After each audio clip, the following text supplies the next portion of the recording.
Hello, I'm back.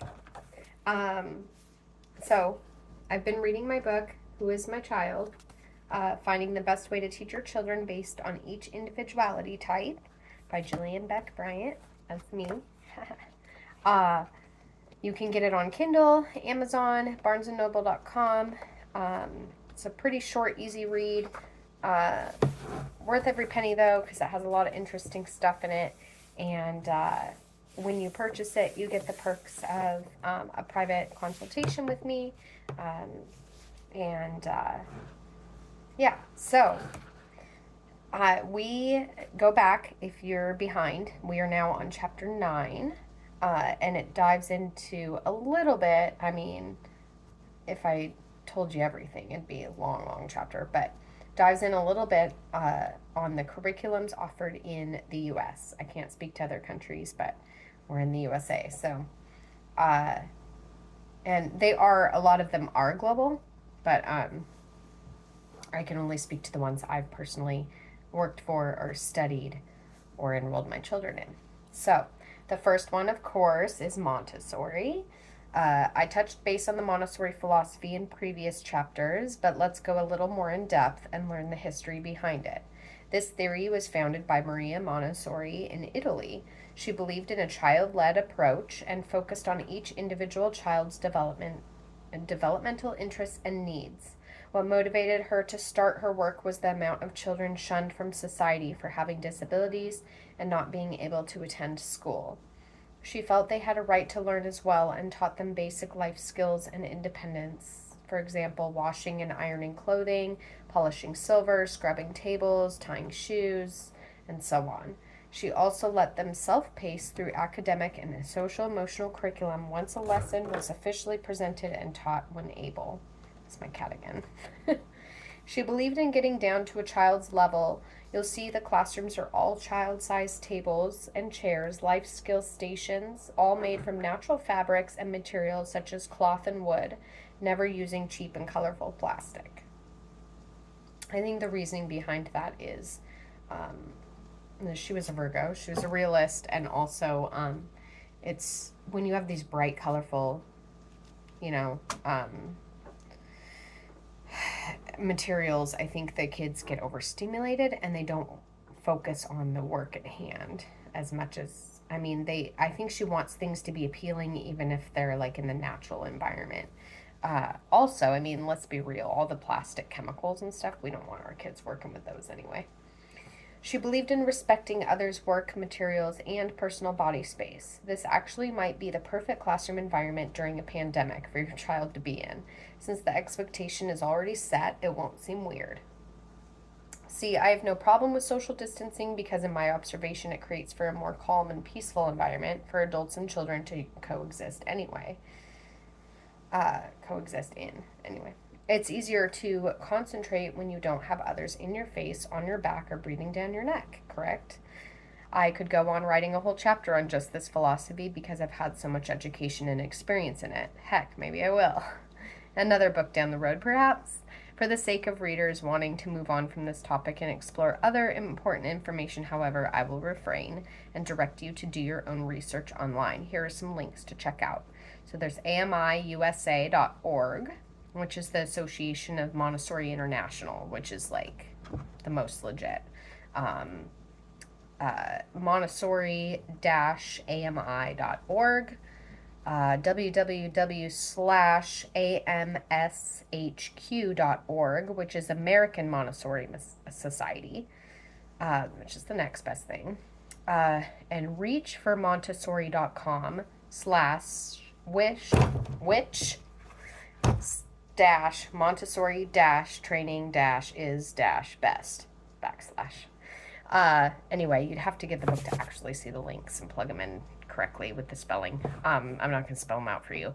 But yeah, lots of good information. And I also have cited sources in the back too.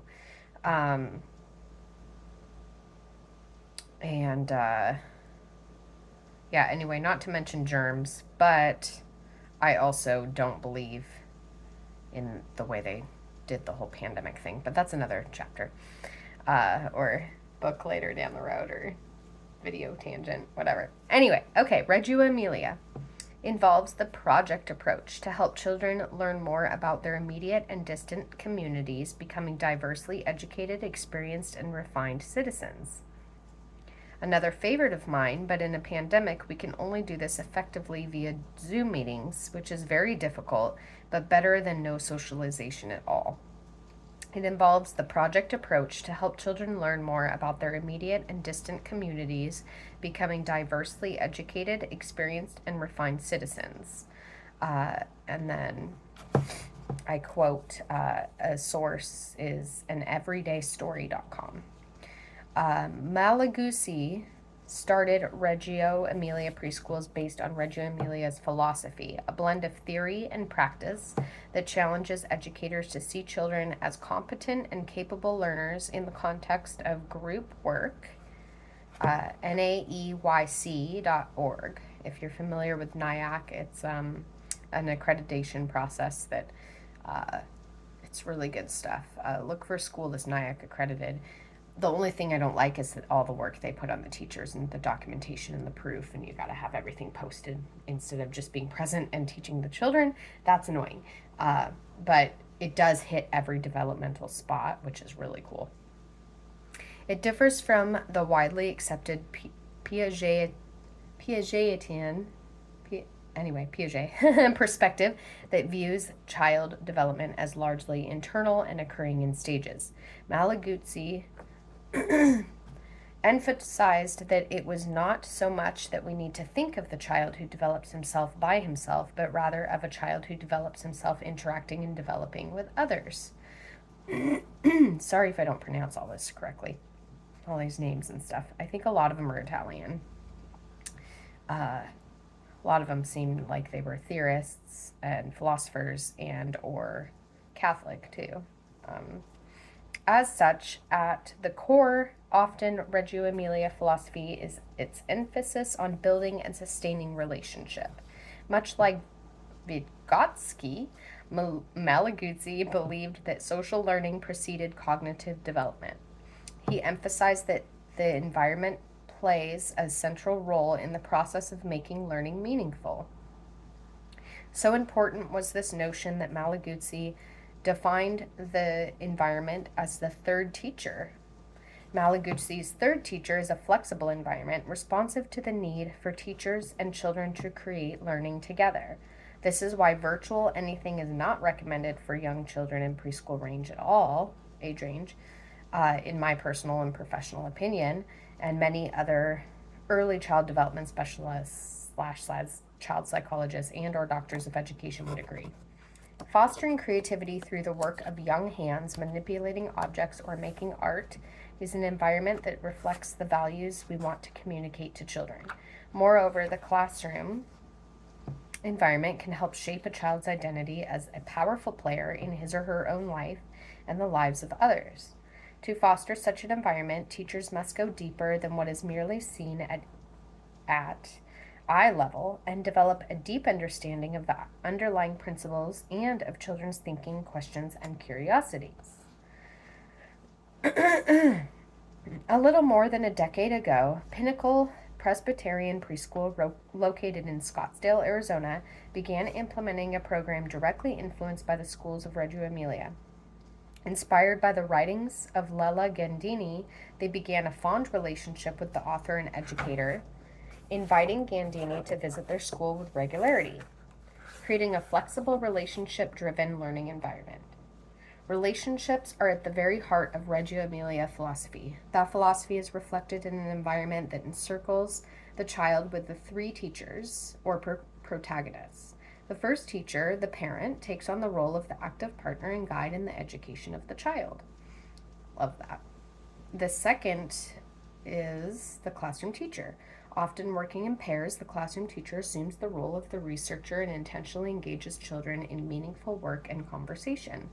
The third teacher is the environment, a setting designed not to only be functional, but also beautiful and reflective of the child's learning. It is the child's relationship with parent, teacher, and environment that ignites the learning. If virtual, it is recommended many field trips and reports are done. Children construct their own knowledge through a carefully planned curriculum that engages and builds upon the child's current knowledge, recognizing that knowledge cannot simply be provided for the child. The curriculum, often emergent in nature, again, not electronic, is based on the interests of the children. When learning is the product of the child's guided construction, rather than simply the teacher's transmission and the child's absorption, learning becomes individualized. Most importantly, teaching becomes a two-way relationship in which the teacher's understanding, understanding of the child is just as important as the child's understanding of the teacher. Emergent curriculum is not a free-for-all. It requires that teachers actively seek out and chase the interests of the children.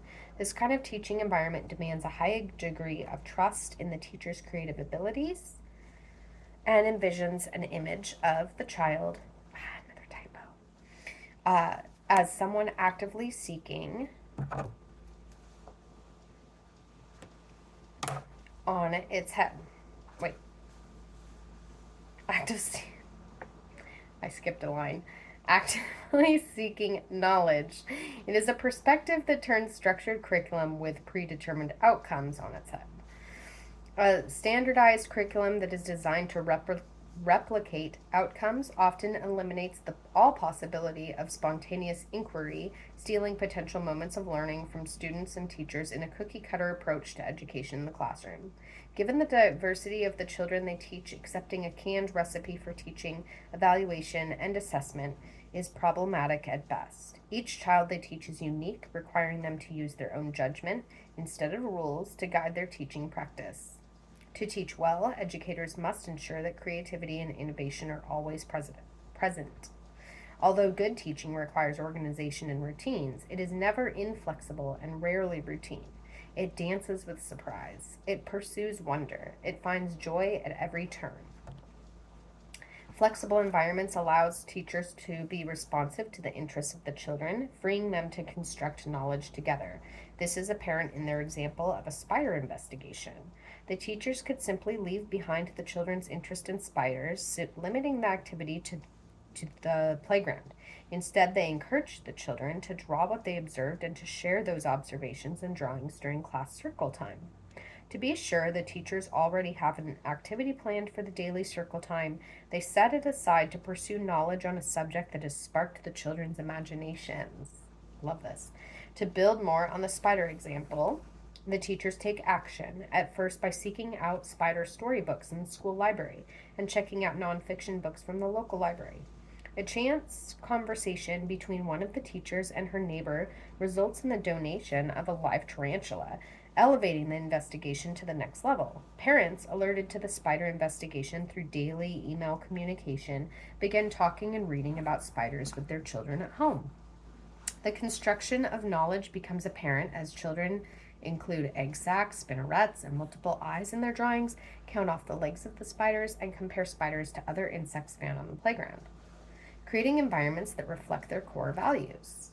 It is suggested that as a teaching team, we create simple worksheet to help us consider how our values are reflected in our classroom environments. So parentheses. When we evaluate the spider investigation, the worksheet seen online, which I sourced the website here, reflects the learning occurring in the classroom, modifications needed to the environments, and introductions of new materials. Using evaluation tools like this, the teaching team at Pinnacle meets each week I think that was one of the schools here, as a GORA, and also several times during the week in the classroom teaching partners. This time for teachers to learn from each other is scheduled into the week and never compromised.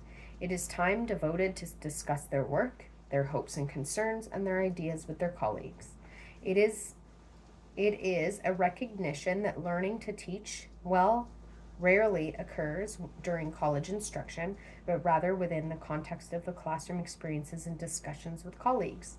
They believe that learning to teach will is a lifelong endeavor.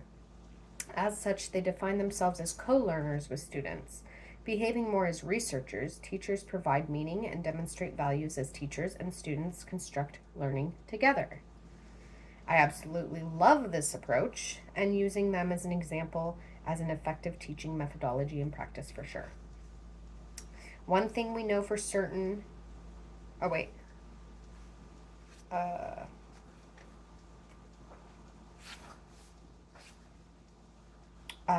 One thing we know for certain is that students will thrive in a school environment where the teachers themselves are thriving. The best schools nurture the teachers who work there as well as the students who learn within the walls. Learning from our colleagues deserves time and attention, as it opens up new ideas about what professional development should be.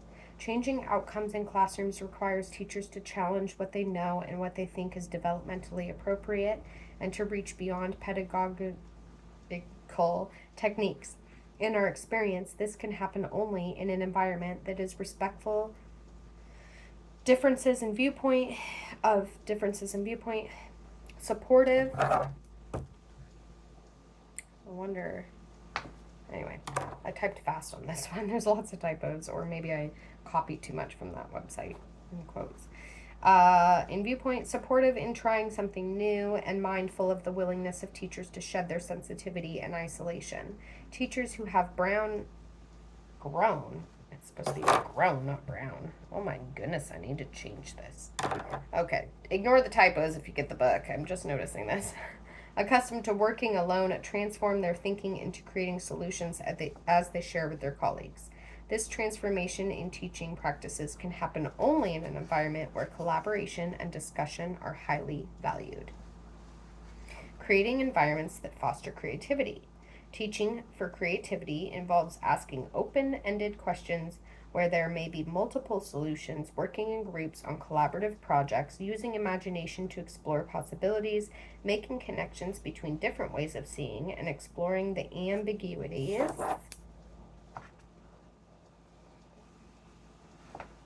and tensions that may lie between them. Author note, this way of teaching sounds wonderful, doesn't it? Sadly, though, I can tell you from experience that even when it sounds great doesn't mean either of the above teaching methods were actually practiced and enforced by administrators. Guys, the person running the school, that makes a whole heck of a lot of difference.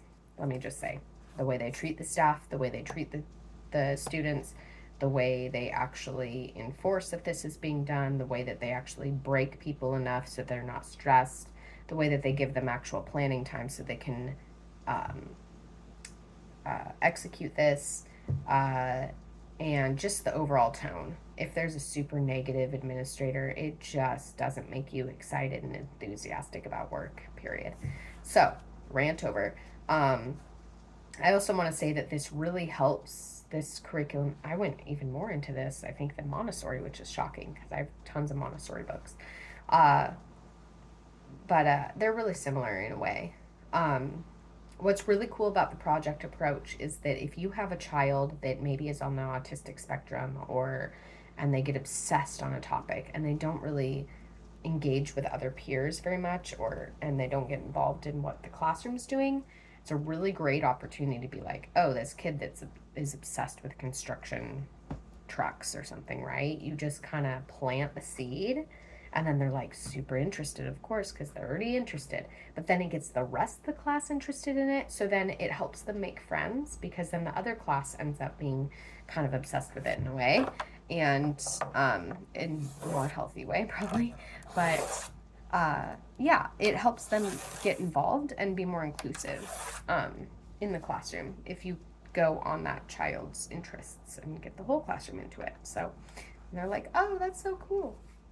Okay, so another curriculum, we're moving on. Atelier, a French word meaning workroom or artist studio. Historically, an atelier serves not only as a place where seamstresses, carpenters, painters, sculptors, and other artists could create their products, but also as a place that they could offer inspiration and answers to their questions. Inspired by the schools of Reggio Emilia, they have created a special place separate from the classrooms where children use creative art as a tool to represent their ideas and feelings. And I think it's definitely, yeah. Celebrating the child's identity, I couldn't agree with this website more. Those of us who have been fortunate to teach for years in early childhood know well the elation we experience when our teaching goes well, when everything clicks into place. Our students share the same feeling when they experience success. This sense and level of satisfaction children experience creates an appetite for learning, a hunger to do it again and again and again. A child's identity. This is never more evident than the moment a child understands that he or she belongs, that he or she is a member of the group. In this first week of classes, teachers quickly cluster 8-inch by 10-inch photographs of the children on the walls surrounding the classroom circle space. Their names are printed boldly next to their images. As soon as possible, drawings and other forms of artwork appear next to each child's photograph, with the child's name written on his or her own hand and a quotation about something the child likes. But this is just the start of building a child's identity. As you walk around the classroom space, you find family photographs donated to the parents and a basket of all about me books that the parents have created using family photographs. These personal books are read over and over again as children seek comfort in sharing the names and faces of those most dear to them. There are individual mailboxes with their names and individual cubby spaces that belong only to them. It is an environment that opens its arms wide, surrounding children with a sense of who they are, the home away from home environment, as I earlier mentioned. Project work and investigations easily lend themselves to fostering a child's sense of identity. With the spider investigation earlier mentioned, the teachers suggest that the children create a bug club. The bug club meets on the playground each day and sets out to find bugs and spider webs. Using simple cardstock with yarn as a lanyard, the children draw a picture of their favorite bug and write their own first name. In addition, the children create their own bug club journal. They use these journals to draw the creatures they find and to write down new words. As all teachers and parents know, there's a big difference between what a child is capable of doing and what a child is willing to do. You cannot teach someone who does not want to learn or someone who does not believe he or she can learn. If we want to promote the hunger for learning, then we should create environments in which students and teachers feel safe to venture beyond what is already known, environments that reflect our values and celebrate students and teachers as uniquely creative individuals. That's also from NAEYC.org, NAEYC.org. So I think that all these curriculums are kind of under that umbrella, which when and if I start a school in the Balanced Child, it's going to probably include all this as well. The Waldorf philosophy. This is a different one. It's definitely like a hippie school. I've always been very intrigued, though. Waldorf is all about the child exploring his or her individual talents through creative expression. You will find nothing but natural materials in the Waldorf classroom. See, they connect, like, yeah, they all kind of see the same things as important. Most dolls are expressionless to allow for creatively thinking mind and to not brainwash the children into thinking babies are happy or sad all the time. A child's imagination and feelings are not only valid but a forefront to this learning and teaching style. If they want to play with a sad, mad, or bad baby, well, that is completely acceptable. This has been nicknamed the hippie school because there is such a free-spirited undertone and nature to it. There are designated days and times for cooking, gardening, movement, etc. There are no tests, no desks. Waldorf schools offer a developmentally appropriate, experiential, and academically rigorous approach to education. They integrate the arts in all academic disciplines for children from preschool through 12th grade to enhance and enrich learning. Waldorf education aims to inspire lifelong learning in all students and to enable them to fully develop their unique capacities. I need to slow down, probably. And the need for imagination, a sense of truth, and a feeling of responsibility. These are the forces. Definitely meant three. Forces which are the very nerve of education. Rudolf Steiner. Founded in the early 20th century, Waldorf education is based on the insights, teachings, and principles of education outlined by the world-renowned artist and scientist Rudolf Steiner. The principles of Waldorf education evolve from an understanding of human development that addresses the needs of the growing child. Music, dance, and theater, writing, literature, legends, and myths are not simply subjects to be read about and tested, they are experienced. Through these experiences, Waldorf students cultivate their intellectual, emotional, physical, and spiritual capacities to be individuals certain of their paths and to be of service to the world. And that is from waldorfeducation.org. I really like that. I think that that would probably be a good one for um, the water child. Um, Cooperative curriculum. Here is somewhat newly adopted philosophy they're using in schools, i.e., Head Start, to encourage parents to get more involved. It's a play based learning and teaching structure that encourages and fosters social emotional development and cooperative assignments and activities. It also goes based on the ASQs, which I'm sure you're familiar with as a parent. Pediatricians do them. Basically, it scores your child to see if they're up to speed on development levels. So they also test them at Head Starts, and they kind of form a lesson plan around that. So they hit each point for each individual child, for each development level that needs to maybe get more up to speed and be worked on. They make sure that they include that in the lesson plan, which is really cool. And you can see that on their lesson plans. They'll put like initials, like to keep confidentiality, but they'll put the initials of the children like at the end of their lesson plan activity. So it's like proof that it's hitting those marks on those individual children, which is really cool. Bank Street. Very similar to play-based learning, Bank Street was developed by the Bank Street College in New York City. Advocates hold a child-centered philosophy and believe that children are active learners, explorers, experimenters, and artists, and benefit from a diverse curriculum.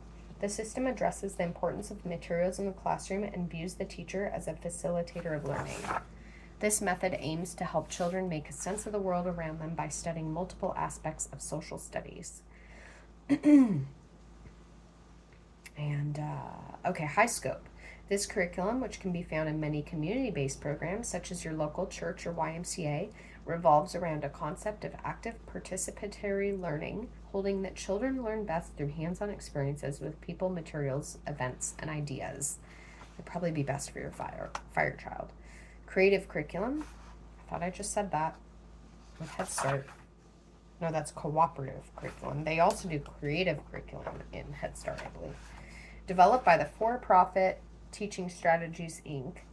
I think Head Start might be a nonprofit. It's a government run, so for-profits make the most profit. We know that the government makes way too much money on our children, but it's also free for low income, so they do try to help.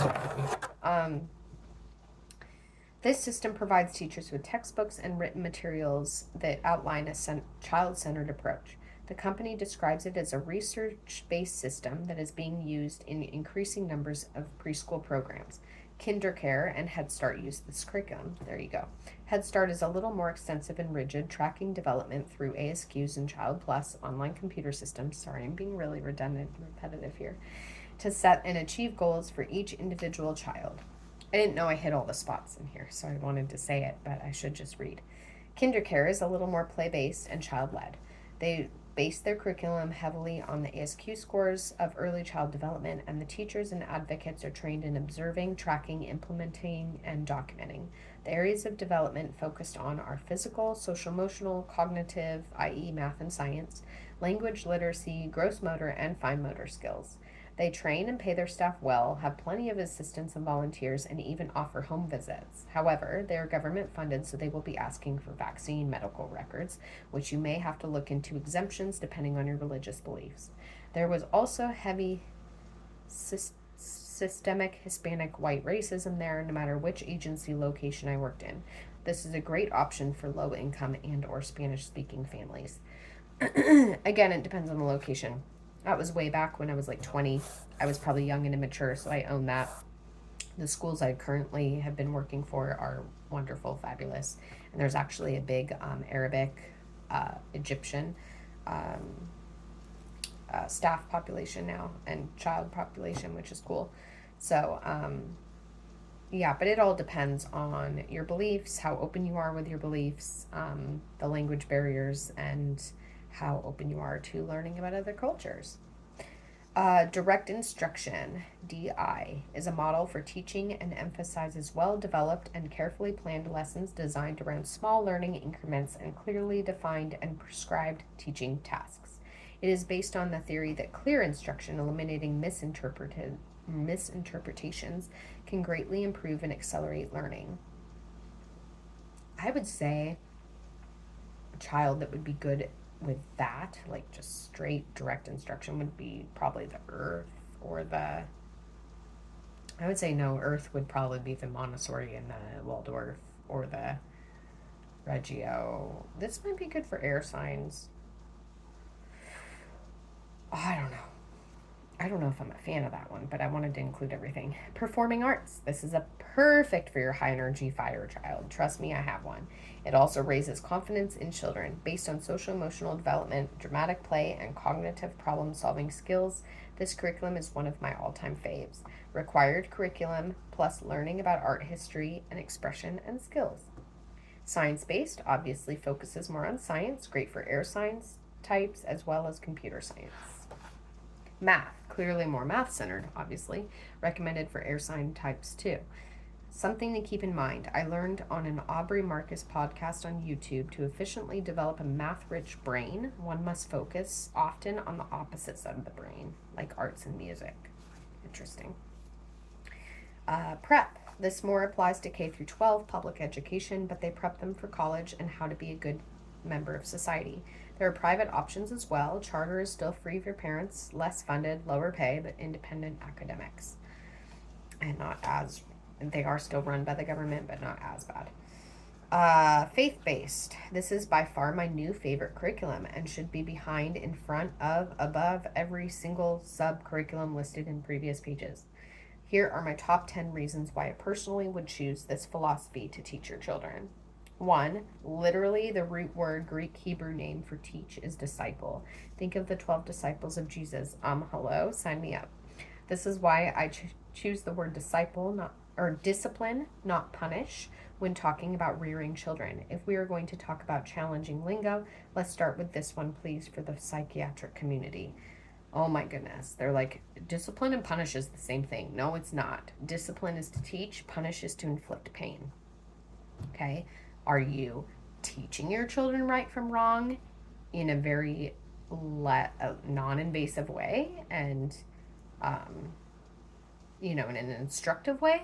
Or are you just spanking them or sending them to timeout or taking away something or rewarding them with something, and like they don't actually make the connection or apply it to real life or see it down the road? They don't actually change their character or their brain development that way. It's just all they remember is the spanking, not what they did wrong.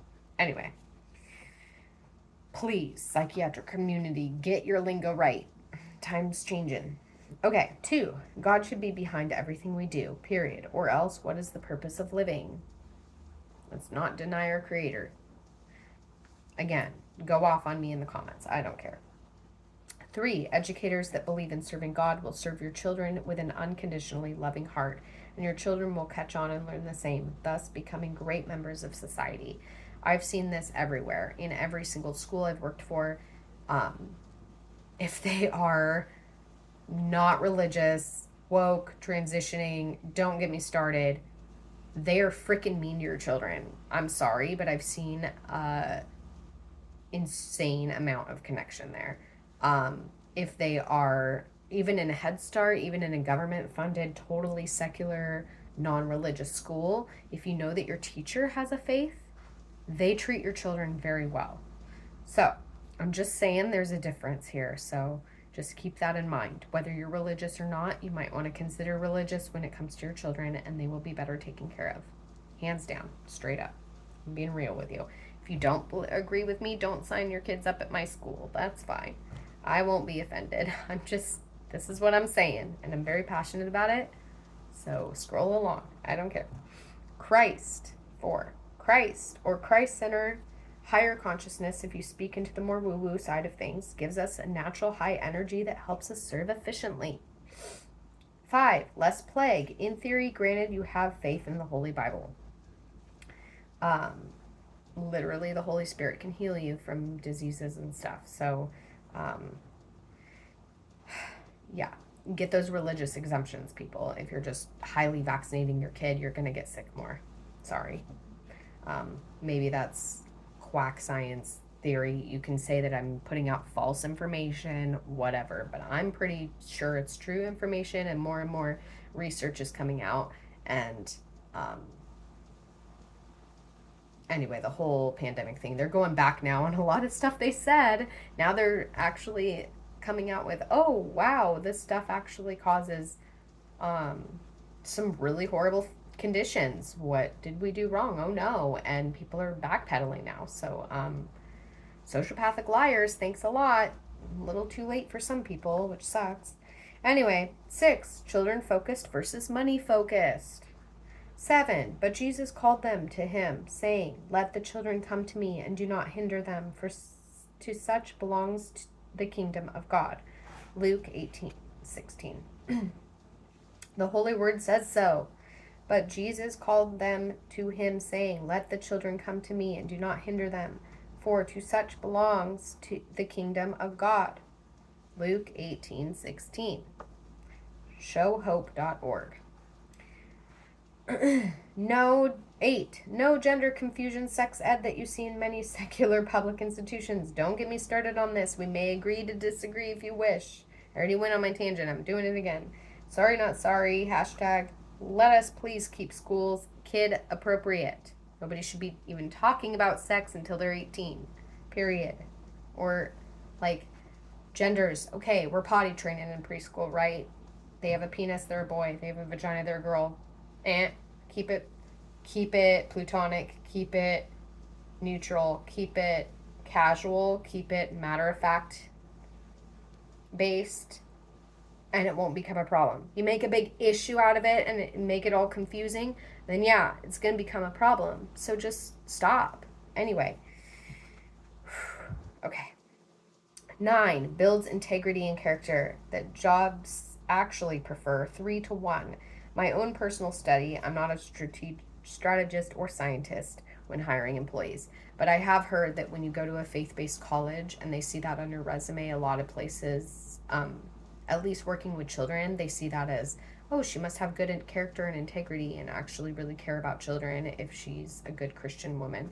I don't know why, but I think it's a bias that has helped get me hired. So if you're 18 and looking into colleges, I highly recommend it. But who knows? Nowadays, that almost looks bad because this world is dark and corrupt. But anyway, 10, intrinsic motivation versus performance-based external reinforcements, i.e. reward systems, focusing on the whole child, who God created him or her to be, and how to be a good, honest person. Woo! That was one of my longest chapters yet. Hope you enjoyed. Oh my gosh, 38 minutes. That's my longest YouTube yet, too. Hopefully you didn't fall asleep and you're not totally bored and you actually listened to the whole thing. Let me know what you think in the comments. Bye.